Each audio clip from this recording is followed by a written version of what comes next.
Hello, everyone, and welcome back to another episode of Street FC along with Chelsea Talks. Big time, big clash, and people are thinking we're going to get battered and getting destroyed. So I am ready to be destroyed. And today I'm getting joined by a very, very special guest in FTWB, BILAL BHAI from FTWB. The channel link is given in the description as well, along with at the heading as well. So do go to his channel and subscribe. So how are you, BILAL BHAI? How are you doing today?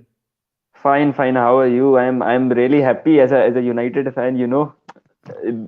We haven't conceded a goal since so many matches since September in Old Trafford. So yeah, happy, definitely.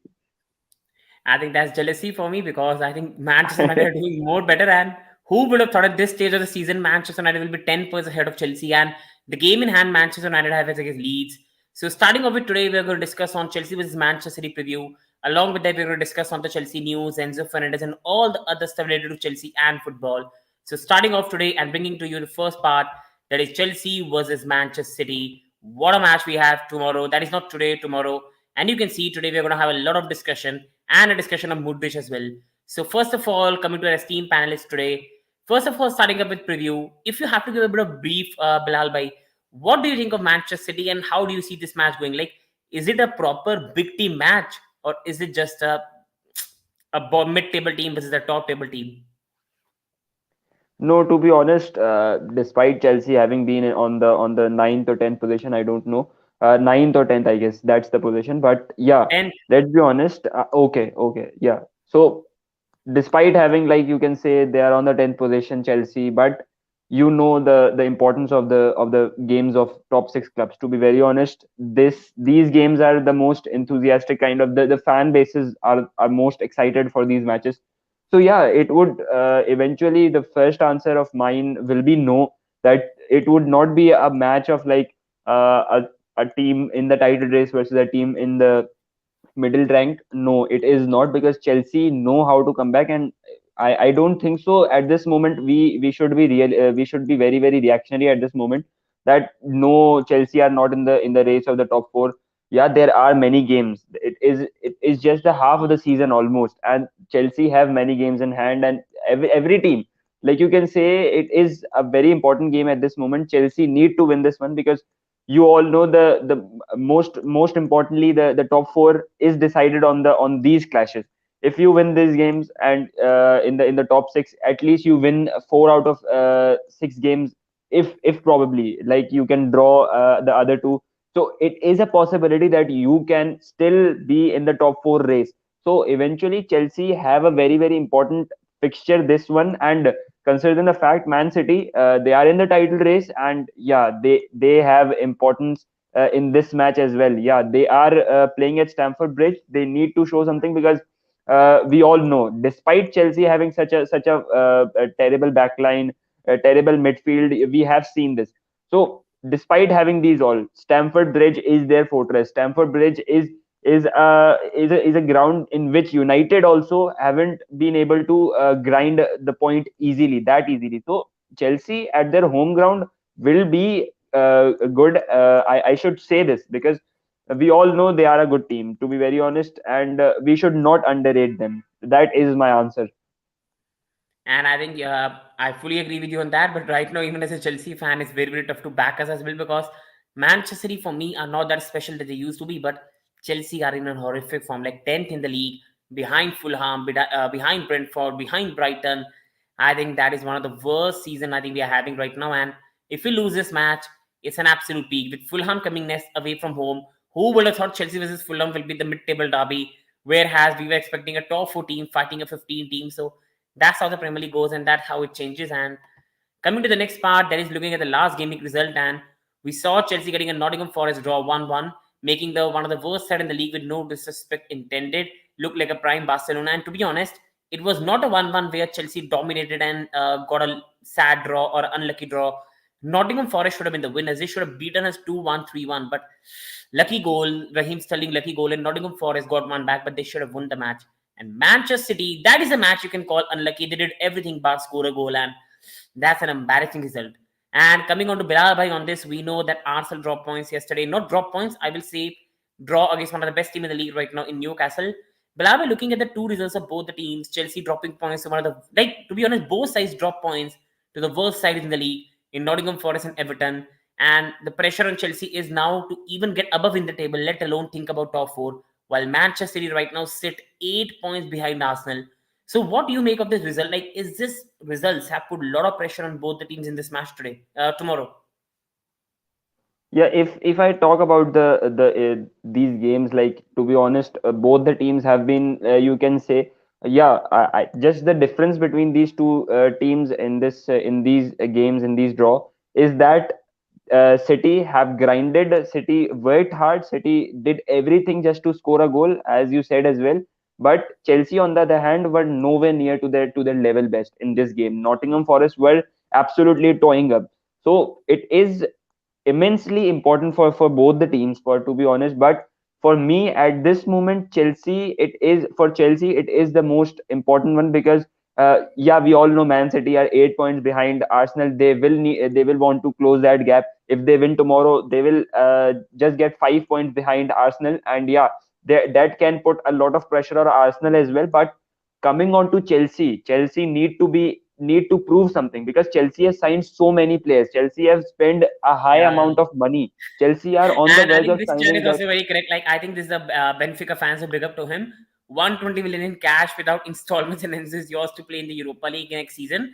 Otherwise, we'll talk in July. Like, I understand. I think our level right now is bad, but I think Chelsea is trying to get a 130 million deal done so that we have to pay in installments. But Benfica are also very strong in the position, and they're doing much better than us so far this season, to be honest. So that's going to be interesting. And Bilal, really sorry to cut you in. Continue your point. So I was just saying this this point addition, that there have been so much money spent in these transfers, and that the I guess the highest money spent in the summer window to just prove. And yeah, we all know managers got sacked, and yeah, everybody's saying at this moment that Graham Potter should be sacked and this and that. Yeah, I partially agree from it, because he does not have that ability. I don't think so that he is that able, and he hasn't been so influential in this Chelsea side. Chelsea side needs a really enthusiastic and a realistic manager at this moment, like someone like Thomas Tuchel. I will definitely disagree with Todd Boehly.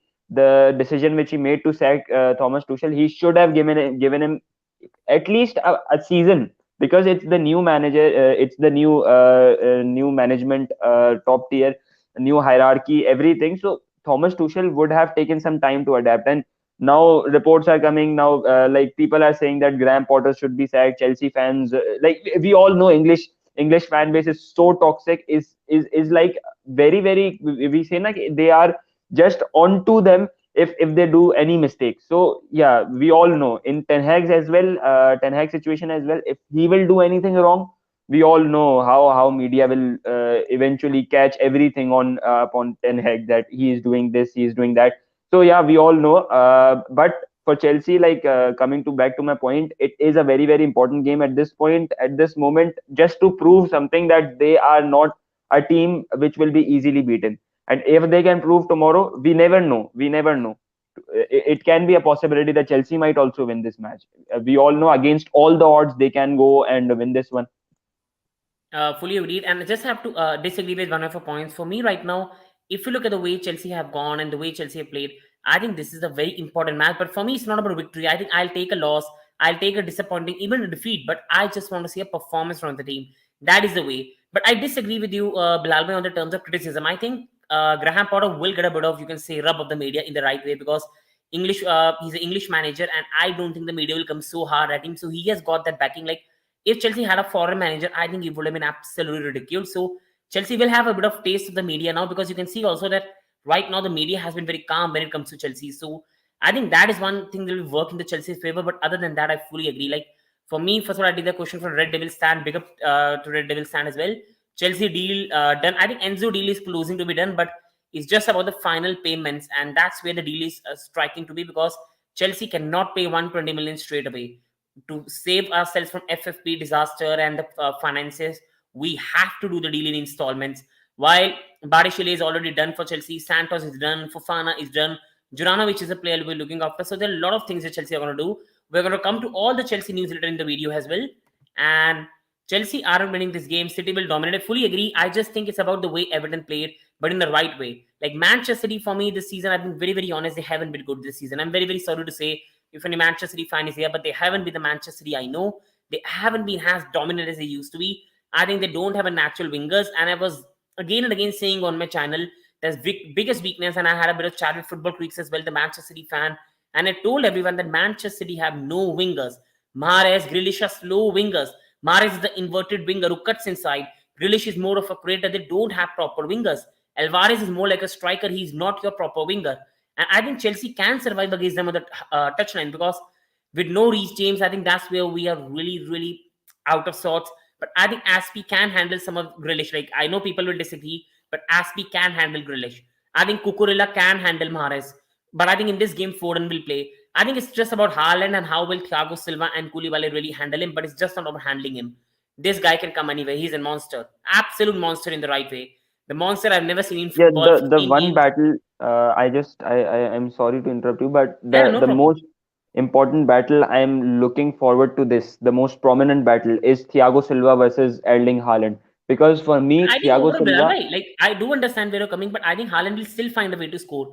I think it will not be decided by the centre backs because I have seen so many centre backs doing everything against Haaland, and even then he gets a chance. Like even against Liverpool, he got a chance. He missed that, but he did have a chance against Liverpool to score. For me, the biggest battle in this match for me is going to come to how will Cucurella handle Foden, because I think Foden himself will destroy Chelsea if he gets, and how we stopped Kevin De Bruyne putting the crosses in. And the problem is we have no N'Golo Kante for this game. Is either going to be, I think it's going to be Jorginho Kovacic, and that is where he's going to be trouble, Bilal bhai, because Please play Jorginho. Jorginho Kovacic. Otherwise, I don't see any point of making Zakaria and Jorginho operate. No way they are good in that. No way.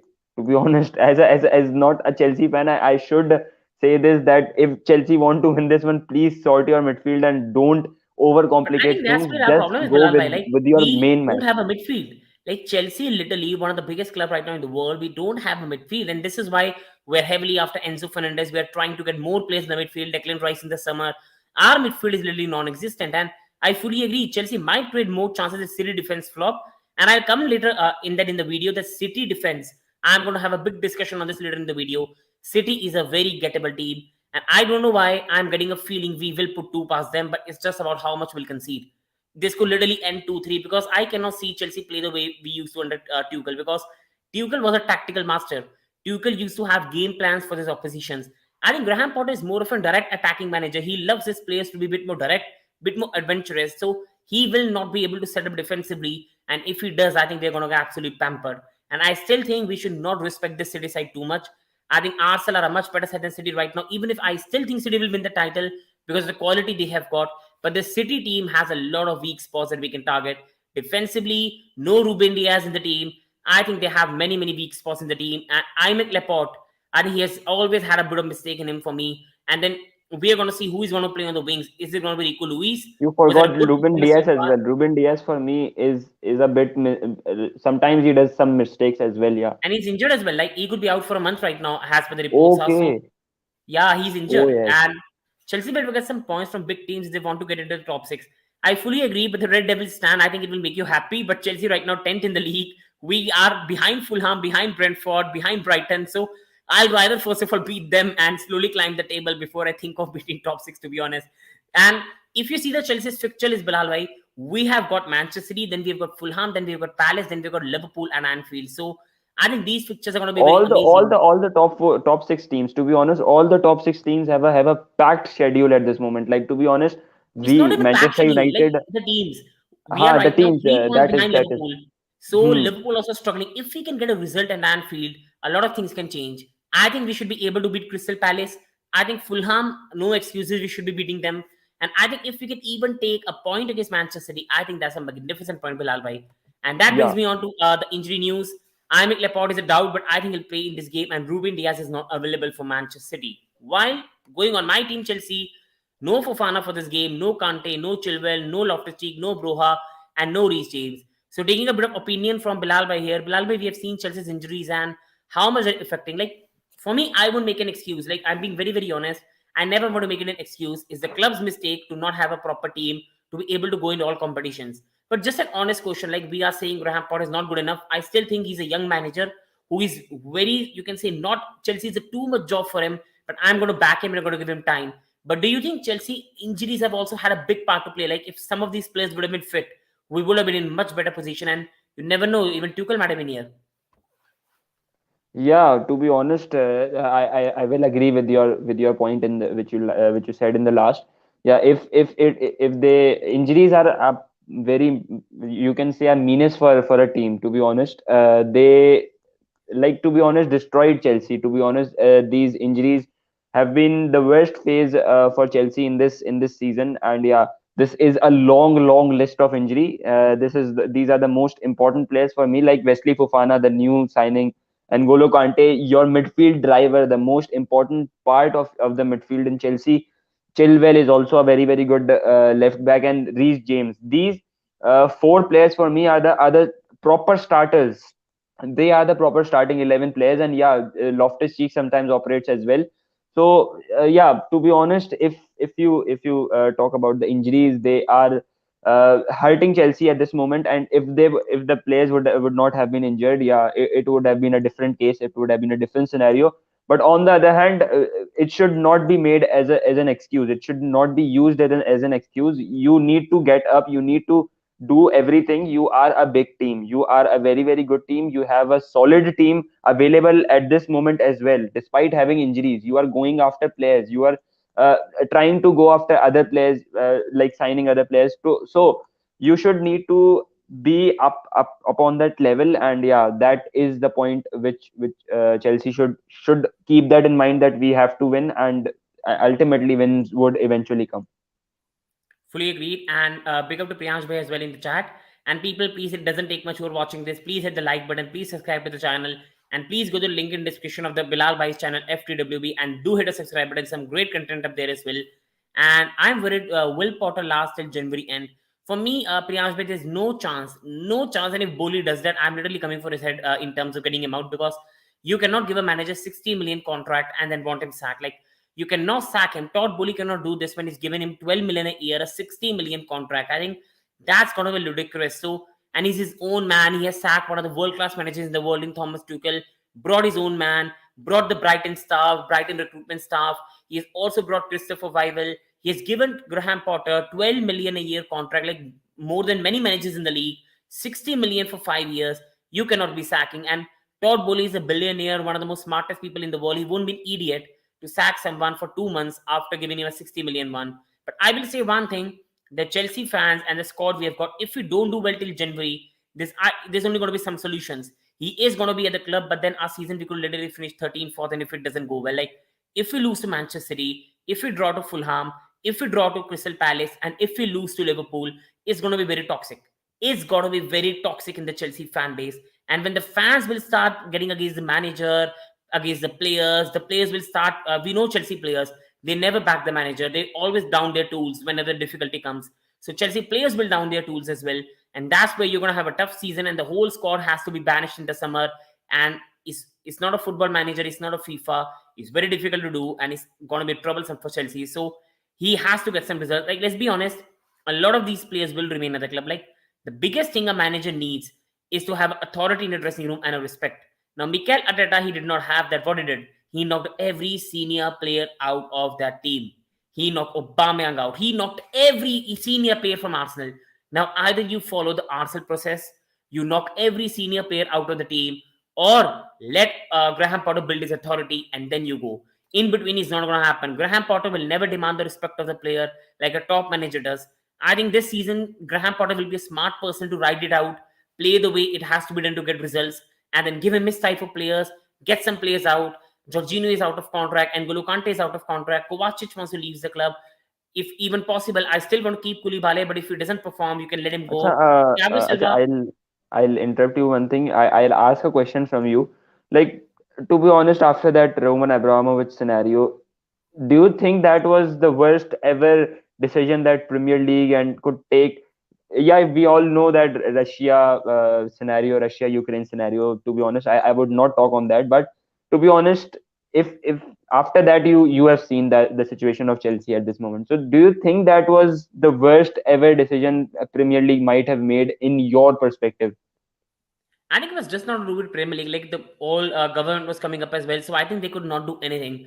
But the problem that happened with Chelsea was, I think this is where people don't understand. Like rival fans, I see a lot of rival fans go on. Chelsea is spending this money, punish them, punish them. Nobody's first of all understanding that. First of all, you have to understand that Chelsea went and big ownership change. So first of all, Chelsea were fighting without an owner till April, May. Now it's very easy for some people to say that Todd Bowley should have had a director of football. He should have already, before the season started, sacked Tuchel. It's very easy to say, people, but you have to be honest. He was doing the paperwork at that time. He even didn't know that the deal will be finalized at the right time.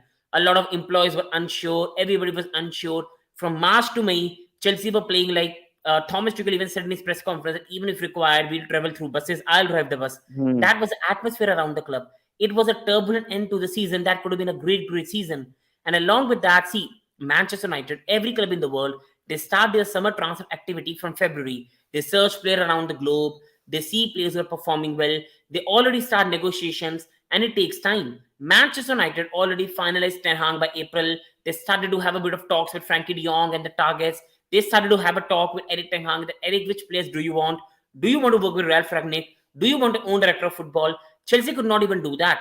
Todd Bowley came in June. Suddenly, 5 weeks and the season was starting. Players already came to the pre-season. The club was uncertain. Rudiger had already left. Andres Christensen had already left. Chelsea was suddenly just left with Thiago Silva, Chaloba. Cesar Azpilicueta had to be extended to keep a bit of place in the team. So you had a whole sort of mess. Doctors were saying Chilwell is injured and could take time to recover. So owners had to urgently do things, so they had no time. So Chelsea had to spend some big money. And now you've sacked the manager, brought a new manager. You have to give me this type of players. I think you need to be a bit more calm with Chelsea in the way it goes. I think it's a long-term process the way it's going on. But my only point is, I'm ready to back Graham Potter. I won't even mind a 9 finish, 10 finish, 11 finish. I just want to see an idea. I just want to see where it takes us. See, people, you like it or not, it's very easy to paint a picture of, oh, see Arsenal. You cannot compare another club. You cannot compare Arsenal to Chelsea. Chelsea have a better score than Arsenal at that time when Ateta had. Chelsea have more money than Arsenal. Chelsea have been more successful than Arsenal in the last 15 years. So comparing these two situations is idiocracy for me. You cannot compare two clubs. It's very easy to say Liverpool went on a 4-year process on Jurgen Klopp. You have to see where your club is, what your club ambition is, what type of players you've got, what type of fan base you've got. And being very honest, Chelsea have the smallest stadium in the top six. We aren't earning massive revenue. Sorry to say, we aren't as popular as a Liverpool are, as a Manchester United are, as Arsenal are, and the club has to be built in that way. It's very easy to say, oh, we'll miss the Champions League. We cannot miss Champions League so much. It's easy to say. How the revenue is going to come? Todd Bowley has put so much money into the club. Champions League gives you 70 million pounds for reaching round of 16. How can you miss on that? You cannot miss on that. You can go without it for one season. You cannot do it for 2 season, 3 season. You will be done, dusted, absolutely dusted. And along with that, Bilal Bhai, even you will agree with this. It's very easy to say, let top four go, we'll finish next year. Nobody knows that. United are becoming a better team. Acha, You I'll can say, I'll I'll add one thing. I'll add one thing in this story. I was thinking about this when you were speaking that we should back our manager. Yeah, I should make comparison between United and this and Chelsea. Say so Chelsea and United have the same scenario at this moment. Like yeah, in summer, or you can say in this season, United had a transition season. Like to be honest, Ten Hag, a new manager, new signings, everything, new system, new management. Chelsea as well, new manager, new signings, everything. Like Chelsea had the new hierarchy. To be honest, Chelsea had the new hierarchy. The whole system changed in Chelsea. So this is the most common. I see that similarity between United and Chelsea at this moment. But that's the most important thing at this in this moment is that at the moment, Eric Ten Hag, although I should definitely always I will abuse Glazers. I will not even agree. try to just say a word in their favor.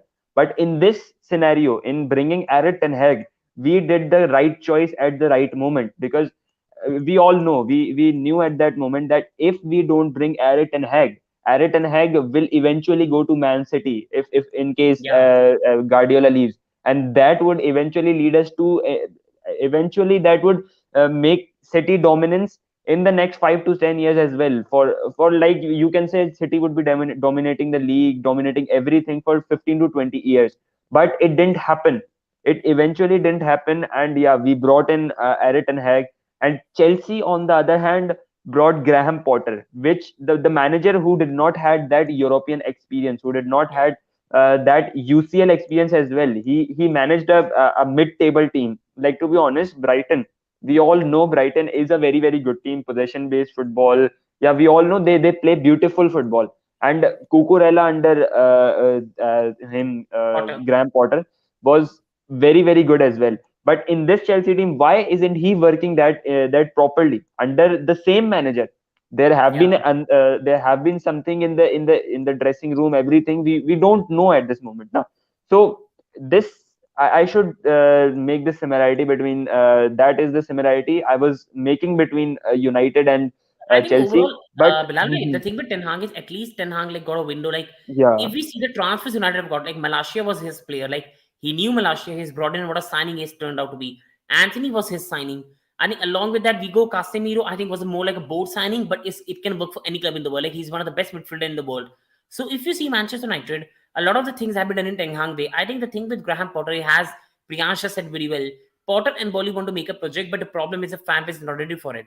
That's the biggest problem. With Priyansh, I will also say one thing. The fan base will always be ready for it. But the problem is Chelsea have, like, people won't agree with this or might agree with this. But Chelsea have been used to managers who are very charismatic on the touchline, like big personalities, Mourinho, Conte, people like Tuchel who go on the touchline, hug the fans, like passionate. I think this is what a bit Graham Potter might not be able to do, and that's also one more trouble for that. And second point is yes, Chelsea fans are not ready for it, and the problem is, man, how can you get fans ready for it? Arteta got them the FA Cup, Acha, and again and at again, least French by I will add one thing in it. At least French by you have your hierarchy, you have your owner backing your manager. At yeah, this moment, United and Glazers and Eric Ten Hag might not be possible that the Glazers are not on the same page with Ten Hag at this moment. Yeah, to be honest, they have given him signings, they have given him everything. Yeah, to just make the fan base happy, to just make the happy. fan base convinced that we have spent some money Hmm. that is the point. On the other hand, if we talk about that, if they are on the same page or not, I'm not convinced that Glazers are ready to work with Eric Ten Hag properly, giving him his Yeah. signings only, everything. If it would have been the case, then we would have brought in Frankie De Jong. To be honest, he was our main target. He was the main man. What were John Murtough and the people doing, the representatives of United doing in Barcelona, enjoying parties? Like yeah, it's the most dreadful situation I should say as a United And this fan. is But what brings me like Bilal bhai, this is what brings me like overall. I will say like a lot of rival fans are going on. Why Chelsea is doing this? Why Chelsea is doing that? See, in the end, yes, sometimes you can say yes, this is a bit more spending, but every fan wants their owner to back their manager, and that is what yeah, exactly Todd Bowley is doing, and this is what fans love. And taking a bit of chance here, Graham Potter needs more time. Confidence will go down despite having 7 wins in the Premier League and being 24 points off top with the game. FA Cup is I fully agree, but I have to say one thing. Chelsea's best chance this season of doing, I know people really laugh at me for this. Our best chance this season, if we sign Enzo, is to go big in the Champions League. And if we go far in the FA Cup, we have no chance in the Premier League. I think, but in the Champions League, when in March, Conte returns, Chilwell returns, James returns, Enzo Fernandez gets signed, that's where I can say we but can beat before anyone. March, you have, I guess, in February, I guess you have I think we that have got match of Borussia Dortmund in first leg is in February and the Dortmund. second leg is in March. But if just an honest opinion, like just seeing a bit of lineup here for Chelsea, I think if we can play with the back four of Reece James at the right, like Ben Chilwell at the left, Thiago Silva, Chaloba the centre backs, and then we can play Jorginho, Enzo, and N'Golo Kante, and then the front three of Mason, Raheem, and Kai Havertz. The tenacity that Kovacic and Enzo are going to bring, or N'Golo Kante and Enzo are going to bring, that's going to be tough for many Champions League teams to handle. But Premier League is out of our hands because Reece James is not back for a 1 month. Ben Chilwell is not back for a 1 month. Fofana is out as well. I think Thiago Silva and Fofana can make a good pair in a back four, but the guy has been injured for the most of the time. You have to have a bit of sympathy for him as well. And Broha is out for this season as well. So we are struggling in that department. And Chelsea needs some win at home to get some confidence. Fully agree. And home is the best way, Hmm. like Bilal, by put for us to come back. And financial fair play worries, I think it will be worried by next year or 2 years. Financial fair play is a 3 year cycle, and Chelsea will be paying some of the transfer fee installments. So Right now, it's not a worry, but in the future, it can be. But let's be brutally honest. What do UEFA really do? Like, they're just going to give a fine? Like, what has happened with Manchester City? We know Manchester City sponsorships. Their sponsorships are mostly bogus on papers, but no action has been taken on them. We all know what FIFA and UEFA are, and that's the way the reality football works for me. And Newcastle causing troubles for big clubs this season. It makes the chances slimmer for clubs like Liverpool and Chelsea to top six. And thank you so much. Thank you so much. This is I wanted to say, like Newcastle, we keep on saying the way they are doing, but the squad on paper is not on a top six level. But Hmm. Eddie Howe and the team is making it play like a top three team in the league. Like, let's be honest, many people are not understanding this. Like, because Bilal, but the thing is, the big Arab bunny has come into Newcastle. People only see Newcastle with the glasses of, oh, they're a spending club. But till now, they're spent in a very low amount in comparison They to have big clubs. spent only 200 million at this moment No, not even after the that. Like, arrival of if we Arabs. can see their lineup, Bilal, by like Nick Pope is a goalkeeper. That's yes, a new signing came under, you can say, the new ownership, but 10 million pounds. Kieran Trippier, the right back, 15 million. Dan Burn from Brighton, 8 million. Botman, 37 million. You go towards Fabian Schär, he was before Eddie Howe, he was under Mike Ashley. You go And towards the midfield, these are not I should interrupt you in this yeah, these are not like famous signings, to be honest. Kylian Trippier might be a signing that yeah, but in Atletico Madrid, I guess he was in Atletico Madrid at yeah, he that was in moment, Atletico yeah. Madrid. Atletico Madrid, he was not doing good in that Atletico Madrid team. He was like Sime Versalco. With him, they were rotated in the squad, but Yeah. in coming to Newcastle, he has been made the captain, and his injury problems are reduced in Newcastle. So we have to say kudos to Eddie Howe. He is not a manager kind of like you can say him and Graham Potter are a kind of a managers which are cool and calm. They are not But no, very I think no, no. enthusiastic. I think Eddie Howe is more aggressive for me in comparison to Graham Potter. Like, just But continuing on the point. not that way. Like if you can say in comparison to Tuchel, in comparison to Eric Ten Hag, Yeah. they are a tenacity kind of manager. You can say ke, just force it everything like on the off the pitch. They try to be more realistic and everything kind of that Mhm. approach. That was my point. But overall, just like going, Fabian Schär was from the Mike Ashley department as well. You go towards the midfield, seeing Longstaff has been there for a long time, and at one point was rumored for Manchester United for 50 million. You go towards other midfielders, Jolinton was there, and Jolinton has been converted into one of the best midfielders right now in the league. Willock was there before Eddie Howe came in, before the new ownership came in. Miguel Almiron was laughed upon by Jack Grealish, and now Jack Grealish is the biggest joker in the league right now. You go towards the other department in the league, Callum Winsell was there as well. So to be honest, they haven't invested that much. Eddie Howe has got the team playing at level above their what they've got. The team is looking sound and complete. And what happens is people also judge by this way. Like Eddie Howe was able to do so quick. Why can't Graham Potter do it? So I always say to the people, you have to remain in two parallels. It took Canada 3 years, but it's taken Eddie Howe just 6 months to do this. I'm not wanting Graham Potter to do all this in 6 months. I think what just I want to see on the pitch is improvement.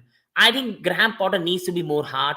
If players like Jorginho, Aspie, and everyone are not playing the way he does, play Omar Hutchinson, play Lewis Hall. You know you have got the backing of Todd Bowley. You have to be aggressive. At a club like Chelsea, Bilal Bhai, you cannot be this nice guy. Like, what has Ten Hag done? What has Ten Hag done? He Ten has Hag, implemented his Nacho. Like rules, he played legislations. Garnacho over Ronaldo. That shows authority. Like you're telling me playing Luis Hall over like Jorginho is an authority. Luis Hall to Jorginho and Garnacho to Ronaldo is a difference. Jorginho and Ronaldo is no comparison. No comparison. So you can see how authoritative Eric Ten Hag was in that department. He showed everyone who is the boss in the dressing room. Find Rashford and put him out of the lineup for first half, and nobody complained. Luke Shaw is looking He so Yeah, improved right now. to be honest, Rashford is a small child. Ronaldo kind of player, a caliber of Ronaldo is set on the bench. He is on the bench, and like he banished him for one game. Yeah, to be honest, for I guess 1 or 2 games in which he went off earlier in the Tottenham game. That is the main point. I'm really happy for Ten Hag. I should back him at this moment. Like, yeah, I'm happy because our manager, at least our manager is doing something. And if we give him time, if we give him his due time, I'm sure that United will be in the trophies. Inshallah. So Why people are having agenda against Enzo he wants to join. I think we talked about that. I think rivals will always do this, but he's a fantastic signing, and we're gonna have discussion on later in the video as well. Chelsea needs a proper number 9 to get the goals. Mason Mount is quite, but I think this is where I think I have to Bro, disagree it with you was on that very stand. Ronaldo available. Why didn't No, we no, get no. him? Bilal bhai, the problem is, like, I think I don't know which person said this. I think on Talk Sport, one person said this, or was it on Sky Sports? I don't know. That Chelsea have scored just 20 goals this season. You can put Ronaldo in this team. You can put anyone in this team. A player can only score when a chance is created for them. Chelsea only Yeah, have two creators. We only have two creators who are injured right now: Reece James and Bel Chilwell. Mason Mount is a fantastic player, but Mason Mount is never your Kevin De Bruyne. Mason Mount is not a Martin Odegaard. Mason Mount is more like a Bruno Fernandes. Like Ericsson is doing that work for Manchester United. You cannot compare Ericsson to Mount.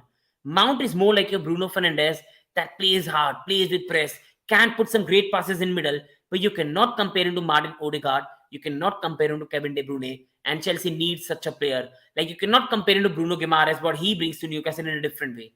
I think Chelsea needs some creators. We need a player who can do that. But right now, this team lacks creativity and it's all Reece James, or we should just give up. That's the way Chelsea are right now. And Glazers have not done any signings. It was United's own money which the club have generated. And along with yeah, that, Glazers that have is the received point. dividends out of dividends.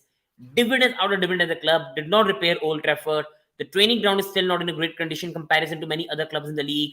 Along with that, these guys, it took them so much time to even have a women's team, which is an embarrassment for a club of Manchester United stature. And along with that, the biggest point, they never appointed the right people. Nobody was asking Glazers to spend money. They just needed to do what FSG did: appoint proper director of football and let them run the club. Like what happened? Liverpool are now struggling. Why? Because Michael Edwards has left, but he has done such a good job for him. Like having a banker in charge in Ed Woodward was always going to be a disaster. But well done, Glazers. You've done everything. And now Glazers are still not learning. You have taken everything out of the club. As much as you stay longer, the club will only become less profitable. Sell it, go your way. You've still made a more profit. Leave their club alone. Like you've done enough damage. Enough damage has been done. Have some shame. Have some shame. Like fans If they literally if hate they you. had some shame, na, they would have left it 5 years ago. They are so shit owners. I should say. I should eventually say. I think they are the I, worst. I'm They out don't of words compare them for to them. anyone. I'm They out are the of ones words like for they them. destroyed a club, like the greatest club in the world. Eaten A the club club. that's Eaten the in club. 7 years won 5 Premier Leagues was destroyed.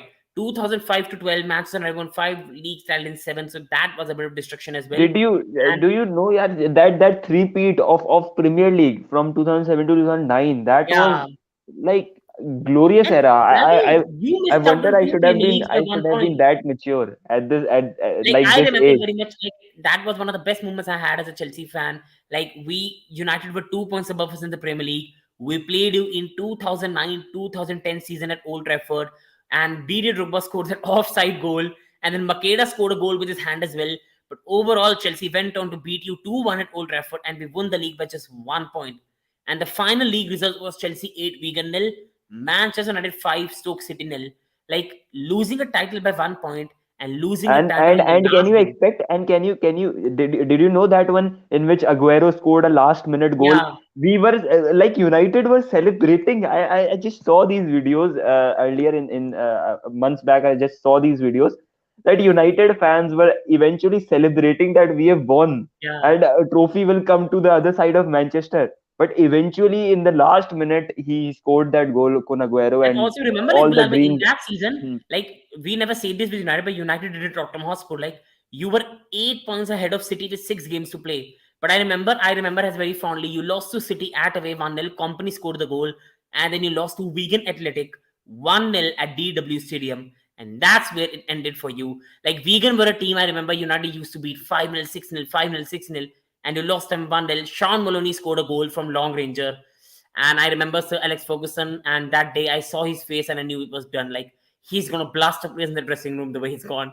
And now coming Like on to Chelsea versus Manchester need City. we Yeah, need just one last that yeah, we yeah. need like, to be honest, we need a Alex Ferguson kind of manager at this moment. And I'm not overhyping Ten Hag yet, but I am seeing those some sort of that clues in Eric Ten Hag at this moment, like the strict rules, these everything, the on pitch performance of United is slowly and gradually implementing everything, Improving. his style of play. So yeah, I'm just seeing that bit of clues, that bit of signs, and Eric Ten Hag of Sir Alex, hope that it comes true, and at least after 5 to 6 years we can have a taste of silverware at least this season, please.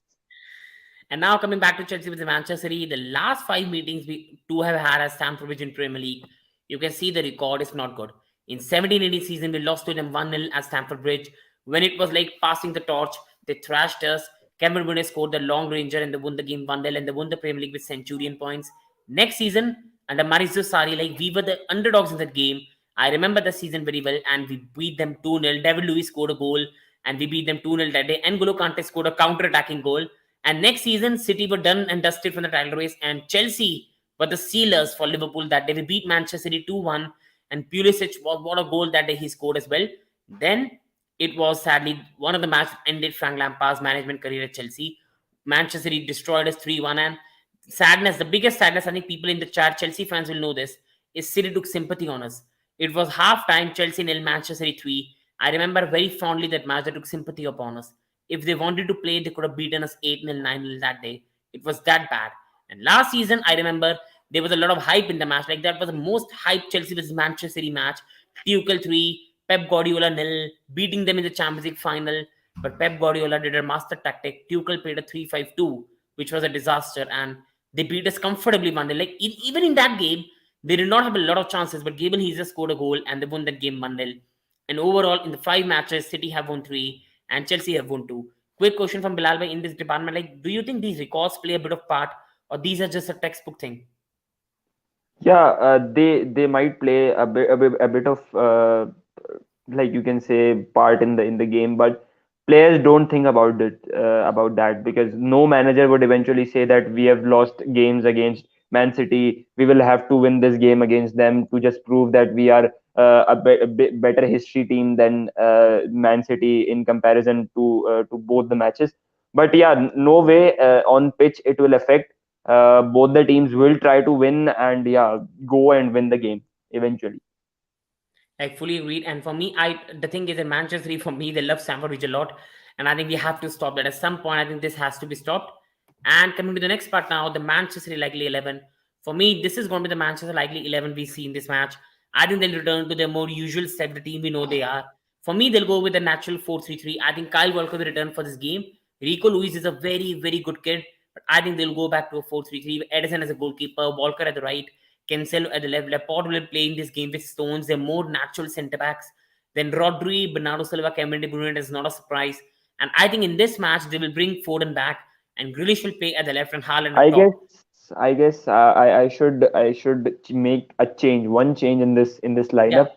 Phil Foden would be on the left hand side, left wing, Okay. and Grealish will not be playing in this match. To be So for to you, be who honest, will go on the right? for me, it would be Mahrez. It would be, I guess, Mahrez. Is he available or not?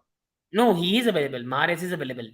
But he will play. I guess he will play eventually, because I think that Grealish in this match, it doesn't make any sense, because who will play in the right hand side? I guess it would be Foden. Aspilicueta. No, no, yeah, Aspilicueta, na? Chelsea's right hand side. Yeah, I think it's got to be Chelsea's Aspie. right hand side. Yeah, it would be Aspilicueta. So I guess eventually Guardiola would try to understand. We don't know. We don't understand these things. He knows more better than us.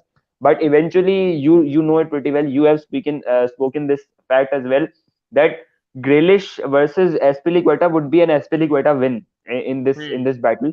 So eventually, they would try to be more like pragmatic, not like Grealish is a bit of lazy kind of player, and Phil Foden would fill that void of laziness, and he would eventually bring you more pace in your attacks, which City is lacking at this moment. So yeah, it will be Foden on the left wing and Riyad Mahrez on the right wing, and Grealish would be coming as a super sub. Fully agreed for me as well. But I do think they'll go with this lineup because I think Guardiola is a person that really changes his style play. And I don't think he's taking Chelsea that seriously for me, to be honest. I think he's going to take a bit of a calmness in this match. He has himself shot of, you can say, his own foot in the match against Everton. He rotated the team too much, and I think that cost Manchester City very, very important points. So, thinking about a chat here, Chelsea should focus on FA Cup and Champions League. That's their chance of winning a silverware. Fully agreed for me as well. That's the only chance we've got. But we have also got Manchester City in that FA Cup as well. So thank you so much, FA. And going on towards the Chelsea lineup, and I think people, you're going to be surprised by this, but please do agree, in my opinion. I think we'll go with the three in this back. I think we won't play 4-3-3 against Manchester City. Graham Potter will go back and revert to a 3-4-3 because if we play 4-3-3, we are going to get battered 3 or 4 nil in this match. 3-4-3 is the only way we can beat Manchester City, and I think he'll revert back. Koulibaly is right now having a very, very bad season. Chaluba is only going to be available. Fofana is not available. Aspilicueta in a back four is going to be an absolute disaster. And then Zakaria overall positional sense is not there. I think they're going to go with the 3-4-3 in this match. Kepa, the goalkeeper. I think Thiago Silva, Chaluba, and Koulibaly at the back three for more protection. Aspilicueta at the right. And even if Aspilicueta fails, you have Koulibaly or Chaluba to back him up at the right side. I think Cucurella will be at the left, and Cucurella will have a protection again of either Chaluba or either Koulibaly on that side. I think Jorginho Kovacic will return in the middle, but I think people also know this very, very well. When Jorginho Kovacic play together, Chelsea easily get bypassed by in the midfield. So three at the back will protect their missed adventures. Otherwise, we're going to get battered by Manchester City. And then Mason Mount, Raheem Sterling, and Kai Havertz will play up top. Mason Mount will play more like an inverted role, which he loves against big teams in a 3-4-3. And then Raheem Sterling at the right in a more natural position near to the striker. And then Kai Havertz is going to play in the game because in the big games, he presses a lot. He makes the right runs and he could be a better player for Chelsea in the big games in comparison to your Aubameyang or the others we have got. Coming on to Bilal Bhai. Bilal Bhai, what do you see coming? Do you see Chelsea playing their 4-3-3 they've done in the last two games? Or do you agree that they are going to go to a back three in this match? No, I will readily agree with this lineup. Yeah, it would be like this, and but will you play Raheem Sterling in that right hand side? He would have And been in then the we left haven't got wing. anyone else. Like, we haven't got No, Hakim no, no, no, Ziyech no, is no, there, no. but Hakim He Ziyech is would not have with. just swapped the places of Mason Mount and Raheem Sterling, because Raheem Sterling on the right wing But he will sadly, I not be think this is effective. where I fully agree with you. But problem is that Graham Potter so far hasn't played him in the left any match. Like the last match, also he was on the right, and I think I don't know what's his obsession, but Raheem Sterling is playing at the right, while he's the most effective when it comes to his left and cutting inside. So I will also prefer this playing him at the left, but I don't know why Graham Potter is playing him at the right. And going to the next Yeah, part now, and Kovacic is good. Yeah, it's a good choice. now the special one, combined 11 of Chelsea versus Manchester City. And this is the combined 11 I made, but I will love to know any changes from Bilal as well. Bilal, by seeing this lineup, what changes will you like to make this? Or do you think at least Chelsea should deserve three players? I should say, 1 minute. I should see. Ederson, uh, John Stones, Cucurella. It is Cancelo. Thiago Okay, Silva, yeah, yeah, yeah. It is Cancelo, Thiago Silva, Reece. Who is this? Reece Cancelo at the James? left. No, Yeah, no, Reece at James the at the right. right and Cancelo at the left. Acha, you are making an overall, or this Yeah, playing overall starting combined 11 11, kind of? Chelsea versus Manchester City. Overall, overall, no Yeah, injuries and overall, in everything, overall nothing, na? squad they've got right now. Okay, okay, okay, okay, okay. So yeah, right, Reece James is decent on that right hand side. Rodri, N'Golo Kante, and Bernardo Silva once okay, and Foden, Haaland, and De Bruyne. Only two players of City, only two players of Chelsea in this. No, three With players: N'Golo Kante, Thiago Silva, and James. Thiago Silva. Okay, okay, three. Which player should we add in this? And I Red should Devils say. stand says Kyle Walker. But for me, Red Devils stand, I fully understand your take, but I will love to have Reece James over Walker right now and You can overall. you I think can what. say you can say one thing. The Red Hmm. Devil stand. We can do this, that John Stones might be replaced by Kyle Walker. In my opinion, he's a center back as well, na Kyle Walker. So we can Hmm. replace him with, But like, you I can think that say team Thiago balance Silva will go can. away. Like the team Ha, balance will go away. you can say, you might. I might partially agree with it as well. Yeah, yeah. It is And a good Bilal Bhai squad, thinks but like, yeah, hmm, I've just seen the message. No problem, bhai. You can leave in 5 minutes. No problem. Just let me know. okay, okay, okay. And overall, I think why I have made this because if I did the current 11, no Chelsea player gets into it. Like, let's be honest. So there has to be overall because currently Kante is injured, and currently I cannot put any more player. Like, you can make a case for Kovacic, except that I don't think any Chelsea player can ever make it the Oh 17. yes, Kovacic, yeah. But I I won't guess have him over I guess Kante. no, I would go with Kovacic and Kante in that roles, and for me, like, sahi, I got this, I Yeah, got this, I Bernardo got this. cannot be dropped. Like, Okay, Bernardo is the best one. like see, center midfielders like N'Golo Kante and Kovacic, and Kevin De Bruyne as a number 10 kind of player, like, to be honest, No, no. in the role Red which he Devils stand. operates. Kevin De Bruyne is on the left. He's on the left Huh. wing. So I will put Kevin De Bruyne in that number 10 position, Phil Foden, the position which he plays in the left wing, as in the left wing, he plays really good in that left hand side, and Bernardo Silva in that right hand side, because he has played Yeah. for Portugal as well in that role. So yeah, But I that think the that middle would suits him be. more. Like he looks much better in middle when he plays like for City, like Yeah, having the you can say, passes. but if you want to add a Chelsea player in it, like, yeah, fourth player for Chelsea in the face of Kovacic, because Kovacic is a player, is a good player, so But I we think we that's the must case. Like add him. Kovacic is a fantastic player, but Kovacic is that like half. Like he's creatively very good, but not very good. Defensively, he's fine, but he's not very good. Like he's more of a ball carrier, like Kovacic. And the problem with Kovacic is he doesn't get over Rodri, he doesn't get over Bernardo, he doesn't get over Kevin De Bruyne, and he's in the middle. What N'Golo Kante offers you, and see, Chelsea won the Champions League, whether people like it or not. Chelsea won the Champions League with the midfield of Jorginho and Kante. Like Kovacic wasn't played there because Jorginho helps you play from the back and Kante brings that energy into the team that Kovacic cannot bring that energy. And Kante is tenacious, he presses well as well. And this is why I think Kante, I will have any day of the week over Kovacic. I love Kovacic. He's one of my favorite players, but I will never have him over N'Golo Kante. And Chelsea are trying right now for N'Golo Kante. I think Kepa gets in because he's better than Edison this season. I think I agree, but overall, I'll have Edison any day of the week over Kepa. Overall thing, because Kepa has only played good in his Chelsea career for first 6 7 months under Sari, and then now. But other than that, Why? I think only. Just a question to ask. I don't exactly remember about Sari, Mauricio Sari. How good was his spell of Chelsea?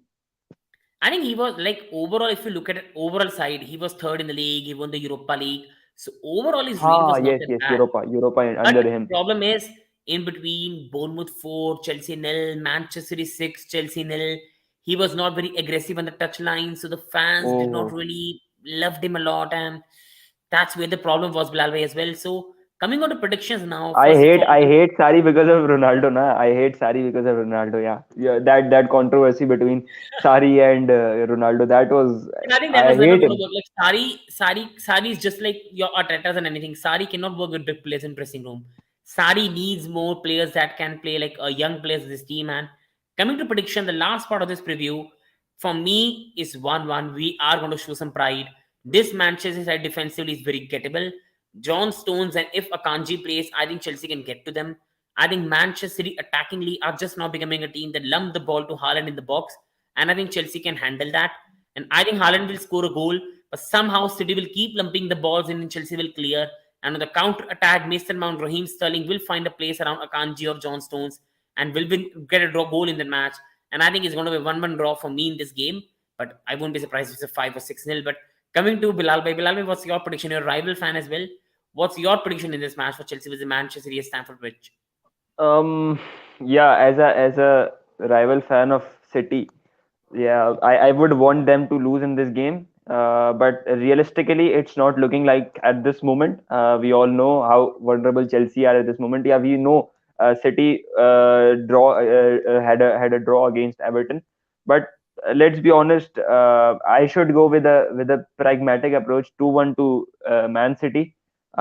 City might be able to get a bit of edge. I'm not confirmed 100% that City will be able to. If Chelsea can be a bit more defensively solid and can complicate things in the first 45 minutes for City, and City might not get a goal, and 0-0 or 0-1 for Chelsea, then City will overcome it. City will over try like they do. And like we saw in the game of Arsenal versus Newcastle, that possession dominating teams always try to overcomplicate things if they don't get a goal earlier in the half of second half or the first half.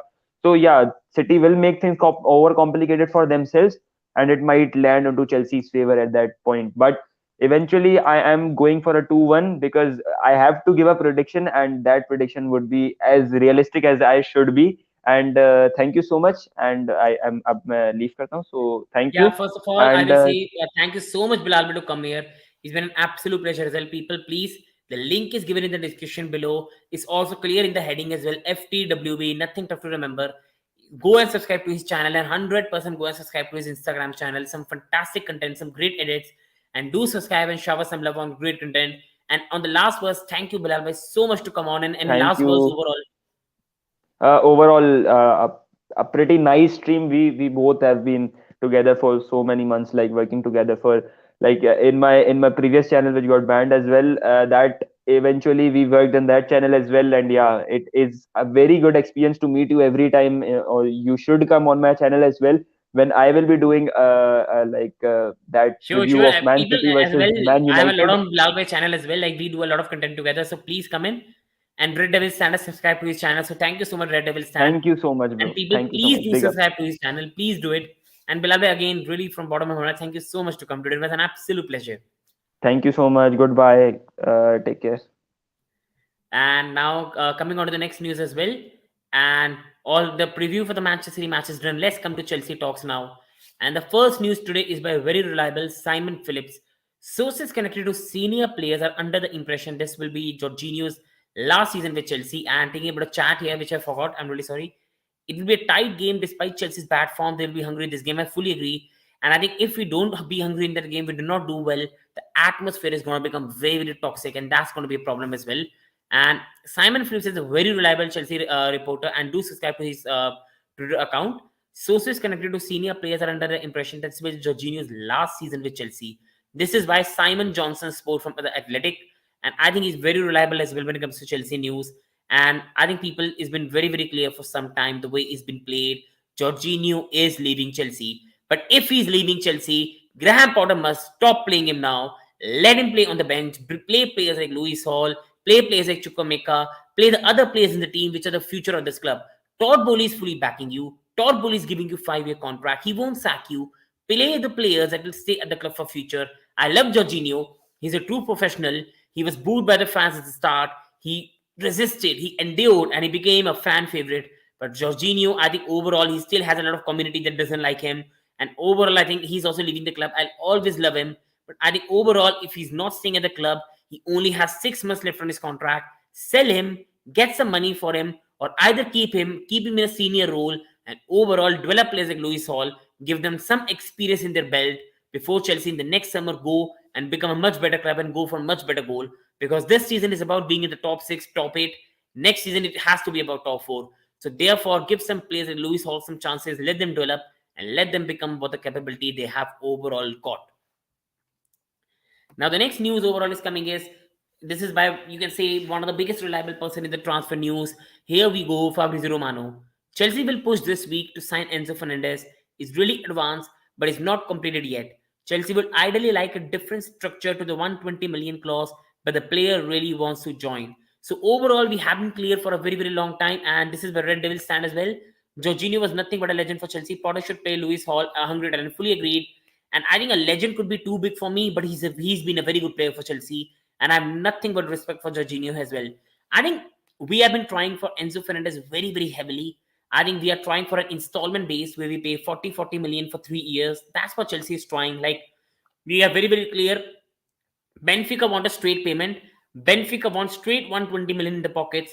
Chelsea want to pay in installments so they don't get in trouble with financial fair play rules. So that's where the problem is going. And as Fabrizio Romano has made it very clear, Chelsea want to pay a different structure.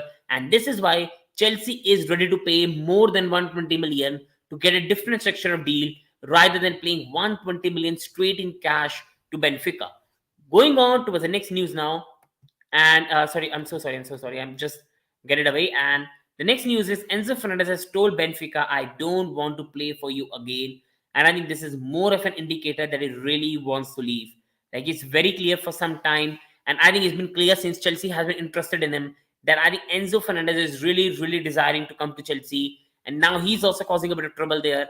And this could be more of a chance for Chelsea to get player. And if the player wants to leave, if he doesn't want to stay at the club, I think the club could be forced into getting an agreement with Chelsea. So I think this is a very, very good one for Chelsea as well. But overall, on human level, if he's doing this, I hope he doesn't do that. It's not good towards Benfica. But for Chelsea, it works in their favor. And this will only make things easier for Chelsea to bring him to Stamford Bridge.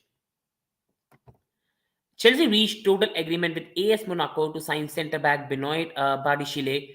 Fee is 37 to 38 million. Medical being scheduled. This is by very reliable David Ornstein. We all know David Ornstein in the last transfer window was so reliable.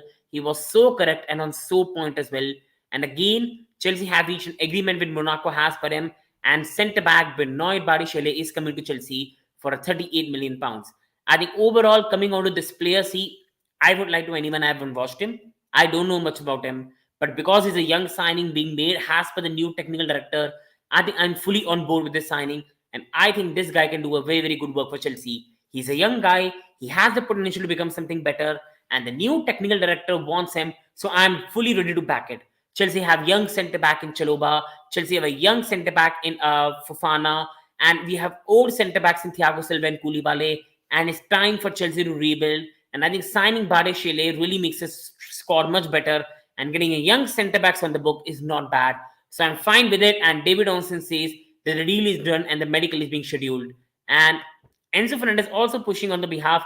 It looks like quite close to a new acquisition for Chelsea. It's a big transfer, but a big talent to fix Chelsea problem. Fully agreed, Red Devil stand. Fully agreed. And going to the next one, Declan Rice remains a priority for Chelsea. UCL football is by no means guaranteed for Chelsea next season, but Rice is looking at the bigger picture. Rice would ideally prefer a London move, but it won't be a deal breaker factor in his final decision. Now, people will say, what is happening here? Please be clear. Like, Declan Rice has been so much like accustomed and used to come to Chelsea. Like, Chelsea has been the club that has been the most heavily linked towards signing Declan Rice. People, the thing is, there are three midfielders who are in the highest market right now to be bought: Rice, Enzo, Jude Bellingham. Jude Bellingham is going to Real Madrid or either Liverpool. Then Enzo is coming to Chelsea, and Manchester United also want to sign a midfielder. Now either they will go for Frankie De Jong, but the way Frankie De Jong caused trouble in the last window, I think United just might go for even a Rice, but they already have a Casemiro. Rice could be a future signing for them as well. And I think overall, Rice knows that he has a lot of suitors around the world as well. It's just not Chelsea. This is why it won't be a deal breaker. But see, let's be honest. Rice is surely written to come to Chelsea. Declan Rice will be coming back to Chelsea this summer for 60 million. Mark my words, is written in the stars for Rice to come. And UCL football is by no means guaranteed. We all know that this season we might not play UCL football next season, but Chelsea is still a big name. You cannot compare Chelsea to West Ham. And I think the you can say the overall playing with Enzo Fernandez, playing with the likes of N'Golo Kante, I think is going to play a part. And Ben Chika is a reliable source, and Rice is a very big target for Chelsea as well. Chelsea are reluctant to meet Atletico Madrid's demand to pay a 10 million loan fee to sign forward João Felix.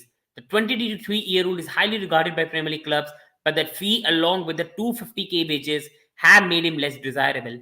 For me, if I get the chance and Chelsea are not able to sign more players, I think I'll go for João Felix because attackingly Chelsea right now are a very very poor team, and João Felix can offer us something else. And I think overall, I think Chelsea, if we can even agree a 7 million loan fee, 8 million loan fee, 250k is not a big price for a player you're only getting for a 7, 8 million loan fee. I think this is a very, very good deal. Like Manchester United should be all over Felix, Arsenal should be all over Felix, and I think Felix is coming to Premier League. Whether it's United, whether it's Arsenal, I don't think Chelsea. I think we are paying big money for Enzo, a new right wing back backup in Molina or Juranovic. So therefore, I think Felix will be going to United or Arsenal, but he is coming to Premier League, I think. Young players, our transfer strategy to reach Chelsea's full potential in the midfield. Rice will play for Chelsea. It's a perfect fit to unlock the midfield. I fully agree. Rice, Enzo, or Mount in a 4-3-3 formation. I can see that thing coming in the future for Chelsea. Coming on to the next one, Todd Bowley is currently in London and it has scheduled a meeting with Shakhtar with a view to pipping Arsenal to a deal for Mudryk. We all know Arsenal have been heavily after Mudryk to sign him. Like Mudryk is a very, very talented player if you see him the way he plays. I haven't watched much of him, but as much as I've seen, the guy is very talented. He has got great feet and the way he runs his space is excellent. And Chelsea need a winger like that. Rafael Leao looks like he's extending his contract at AC Milan, and therefore it doesn't surprise me Chelsea are trying to sign him and get over the rivals Arsenal. And this is why, therefore, I think we have a good chance to get him. But I still think Arsenal are the favourites. And Mudryk is going to be high demand in the market with Chelsea and Arsenal battling it out for them. And going on to the next news now. This is on Meslier. We all know Chelsea are struggling with the goalkeeping department. Kepa is playing really well so far, but is he the long-term solution? You got Edward Mendy who wants big contract and is not happy at Chelsea, and the manager doesn't prefer him. And Slonina is still a very, very young goalkeeper. Therefore, Chelsea are trying to get Meslier. This is why reliable. I'm not fully sure in reliable, but Fabrice Hoskins, I'm not fully sure how reliable he is to be honest. But Chelsea are keeping tabs on Meslier, the Leeds goalkeeper. As much as I've seen on Meslier, he is a very good goalkeeper. but I'll rather have Kepa and rather go for a big goalkeeper. I think there's no point wasting money on Meslier. There are better goalkeepers around the world. Save that money for that. Get the midfielder sorted first. Get the defense sorted first, and then go for a goalkeeper for me. And say bigger bye. So good to see you as well. And happy New Year. Thank you so much, man. Happy New Year to you as well. And I hope you're very well and very good. And it's very, very good to see you, bye, as well. And going on, the next news, as I've told you, Rafael Leao is close to signing a new deal, especially because Chelsea have decided to invest the money in Enzo Fernandez instead of him. I've been telling you, Rafael Leao looks a doubt, and because Rafael Leao is a doubt, Chelsea is heavily going for Mudryk. This is an alternative to Rafael Leao, and this is why Chelsea is going heavily after Mudryk. And I think Rafael Leao, I wanted him. I love Rafael Leao. What a damn player. But Mudryk is also a very good player. And these two players, if any one of them is in your team, their team will look very electric and it will look very, very exciting team to watch. Coming on to the next one, this is around Liverpool. Liverpool were offered the chance to sign Nkunku last summer, but Klopp went into this new year. But Klopp declined. By the time Liverpool went into this new year's injury crisis, Chelsea had already struck an agreement to sign him. This is by Sam Velez, who is very, very reliable. I was uh, I was on a date yesterday. I complimented her that she's a solid 10. She started crying. Turns out she's a Chelsea fan. That's a good one, brother. That's a good one as well. And Liverpool overall, I think Liverpool, I'm not understanding. I'm not understanding Liverpool. Like, I'm being very, very honest. Why are they so stubborn? Like, Liverpool is one of the biggest club in the world. They are one of the most highly profitable club in the world. Why can't they spend some money? I don't know. And Jurgen Klopp, it looks like either he's a very, very lover of FSG, or he's more like a yes man, or he just wants to work with the players he's already got. But this is pathetic. Absolutely pathetic by them. And they missed out on a fantastic player. And I think Nkunku is going to really rock the Premier League. He's not going to be a Timo Werner. He is going to be great. And I think this is a fantastic acquisition by Chelsea. And fully agreed by MZ. Liverpool looks confused. Sometimes they want to spend money, but they are too late. Sometimes they don't want to spend money. They are saving their all money for Jude Bellingham. And now it looks like he's going to Real Madrid. And the biggest surprise, they did not pay 38 million for Nunes, deeming it too expensive. And now they're trying to tempt Bulls with 44 million. What a joke Liverpool are right now. I'm being very, very honest. Modric is a very experienced player. Past his peak might turn out to be a flop. Chelsea doesn't need a goalkeeper. Modric is very experienced, but past his peak might turn out to flop. Chelsea doesn't need a goalkeeper at this moment in time. Leo is a doubt because his bigger ambitions. It's not about bigger ambitions as well. I think overall, Chelsea also don't have the money. Like, he will come to Chelsea, but Chelsea now, if we pay 120 million for Enzo, 60, 70 million for Rice, I can't see us signing Rafael Leao. Otherwise, I think he will come to Chelsea, to be honest. And going on to the next news, Shakhtar's director will be at Chelsea versus Manchester City and is expected to talk to Chelsea in the next 24 hours about Mudryk. I think I've been telling you for a long time, Shakhtar are trying to get the best price possible. They want around 88 million from Mudryk. Chelsea are ready to pay 60, 70. Arsenal aren't. And that is what's a deal breaker right now. Mudryk loves Arsenal. He wants to sign for Arsenal. But to be honest, if Arsenal don't want to sign you, which if Chelsea come in, I think he will agree as well. And I think Shakhtar director coming in the Chelsea versus Manchester City match, see, it won't be a surprise he talks to Todd Bowley, and it should not be a surprise. He is coming to talk to Todd Bowley, and there will be discussions regarding Mudryk in that you can say the room they're going to talk to. So there are going to be talks. There are going to be talks between Bowley and Shakhtar director. He isn't coming to watch Chelsea. He isn't a Chelsea fan, and there's going to be talk regarding Mudryk. And overall, I think Mudryk is a big chance. I still think he's going to be an Arsenal player, but I think Chelsea is going to heavily try for him. Rafael Leao is not gettable right now. He's going to cost 130 million. Mudryk is going to cost 60 million. And I think Chelsea are trying to go for Mudryk, trying to please Shakhtar, trying to please Mudryk, and trying to see if this deal is possible. But he's a very, very electrifying player, to be honest. He's young, but he's very talented, and he's got a lot of potential to do something very, very great. England players don't often leaving. I think Bellingham to Liverpool is on. I do agree, but Real Madrid is a club that I don't think many players can refuse. Real Madrid and Barcelona have the allure that not many players in the world can ever refuse. Liverpool doesn't need Nkunku because of the Cody Gakpo signing. Nkunku needs a Prem club. Chelsea will be perfect. I do agree, but I think Gakpo will not have been signed if Nkunku was signed. And Gakpo can still do the work for them. Like, Nkunku can play as a striker. Like right now with Nunes, I think Nunes is a good player who will come very good in the future. But Nkunku overall, in terms of his technical skills, bring more than what Nunes does for Liverpool, and Nkunku can play as a striker as well for them.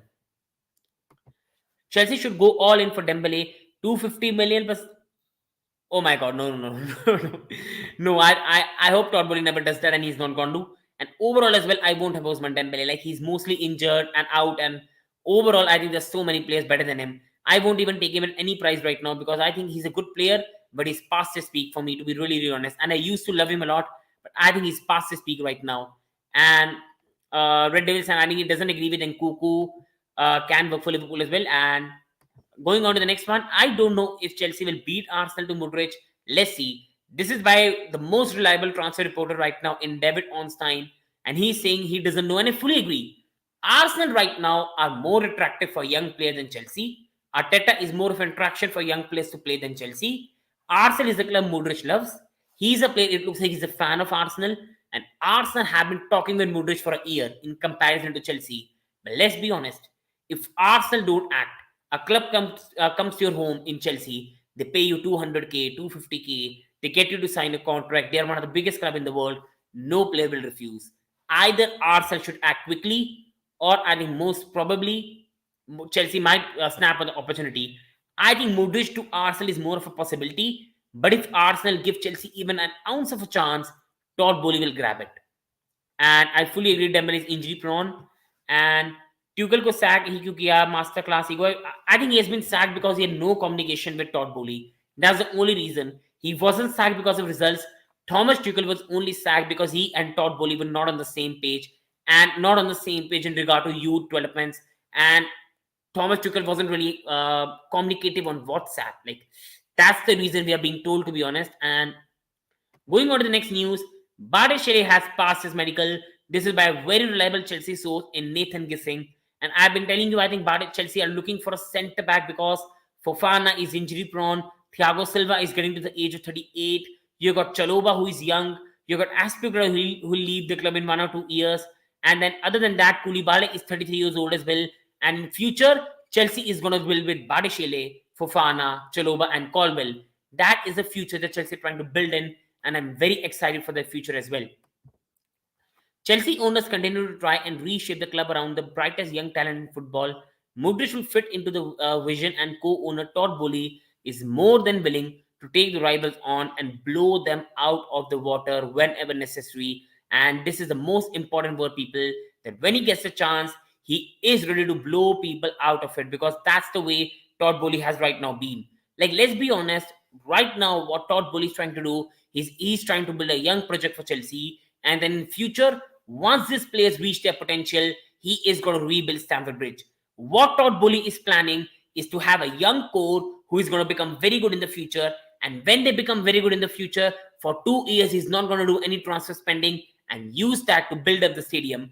Todd Bowley has some very good plans for the club. Now, nobody knows will that work. Nobody knows if that doesn't work.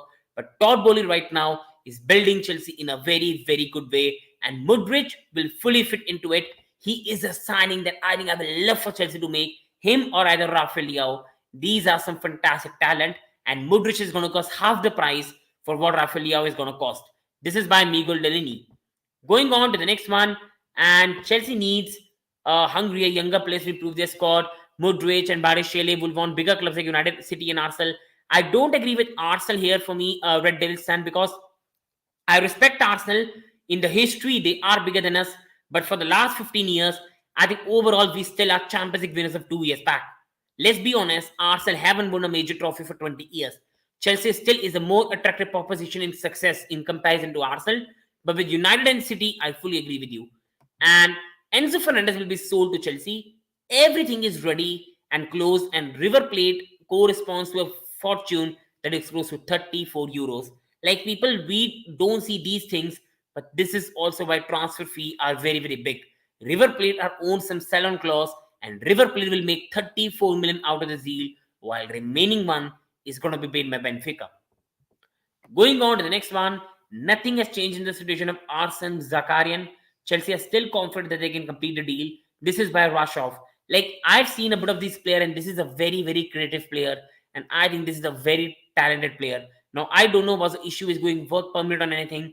I hope Chelsea sign him, because this guy is a very talented young guy, and Todd Bowley has been trying to sign him from the last summer, but the work permit issue and everything is causing a lot of problem. But this guy is a very, very talented player, and 34 million is a bargain. No, no, no, no, no, no. 34 million is for River Plate. That is a sell-on clause. Like from 120 million, 34 million will go to River Plate, and the remaining will go to Benfica in this Red Devil stand. And Napoli are keen on Jorginho. His renewal feels 50-50. N'Golo Kante renewal talks still ongoing. See, people, we are only going to renew one contract. Both Jorginho and Kante are not going to be renewed. And I think in my overall assumption is going to be Kante who's going to be renewed. Both the players are out of contract in the summer, and Chelsea at the moment won't let both of them go for free. I think Jorginho is leaving the club. It's been very clear for some time. I love him to bits, but I think sadly now it looks like Jorginho time to Chelsea is coming to end. I love him to bits, but it does look like he has to go, and his performances have not been good for some time now. There's growing optimism from Arsenal that they will agree a deal for Shakhtar and Mudryk despite Chelsea interest. See, for me, for Arsenal, it makes a lot of sense. This guy could be the backup to Martinelli. Arsenal could have two great left wingers in the future, both young, both electric, both fast, and Arsenal future is going to be sorted. But are Kroenke ready to put the money down the table is the question. And overall, I still think he wants to go to Arsenal. Arsenal have the upper hand, but if they don't pay the money, Chelsea do. I see Mudryk also coming to us as well. So Arsenal have to act fast or never be surprised in the football that he might just end up at Chelsea as well. And coming to the last news of the day, Chelsea are very keen on Marcus Thuram from Borussia Mönchengladbach. He is available for this 10 to 12 million and can play as a striker. But with already having Aubameyang as well, I don't think that is going to happen. And see, being very honest with all of you, Chelsea is a very easy name to put in any transfer news. But Simon Phillips is very reliable. He will not do that. He's very, very reliable when it comes to Chelsea news. So this news has a bit of ears to it. Like a lot of news for Chelsea, like Ronaldo stuff and everything, that was to get a transaction, getting a bit of clout because Chelsea is interested in every player. But because Simon Phillips has said this is very reliable, I think there's a chance for us to get Thuram. But why I don't see this happening, the only reason is Chelsea have already got Aubameyang on the books. Broha will be back in the summer. We will go for a more proper striker in the summer as well. So I cannot see Thuram come to Chelsea. Kante and Jorginho needs to leave. They will stop Chelsea progress. I think I do agree. I think we should let Kante go as well. He's on high wages. But if Kante stays and he's fit, I have no problem with that. But I think Jorginho's time, sadly for me, also has come to an end. And I love him, but he isn't made for Premier League football for me. And Jorginho Ballon d'Or, like he came third. But I will say one thing. That season for me, he was very, very good. That Champions League run will always remain in my heart for Jorginho. That was great, great performances by Jorginho. And fully agreed as well. And overall, people, we have discussed some great stuff today. Manchester City preview with Bilal Bhai in detail. Please go and subscribe to his channel. Link is given in the description. We had great chats in Chelsea Talks and over all the stuff. Big thanks to everyone in the chat. I love you all. Thank you so much to support the channel. And people watching, if you want to watch the video, do watch it in back. Please like the video. Please subscribe to the channel. It means a lot to me. It doesn't take much. Just one click. Hit the like button so more people can see. And please hit the subscribe button. I work a lot of hard for it. One subscribe button won't do much and will make my day. Thank you so much, everyone. I have a lot of respect for you all. I hope you all have a great, great day. And thank you so much. Thanks, Ray. I designed your logo on it. Do send me to Instagram, brother. Shrey's FC. Instagram is one I'll see. Thank you so much. It means a lot to me as well. And thank you to Red Devil Sam, who's been a big supporter of this channel. And overall, people, please do hit the like button. Please subscribe and please support the channel. It means a lot to me as well. A lot of hard work goes into it as well. Please do it, people. Thank you so much. Request you all. Love you.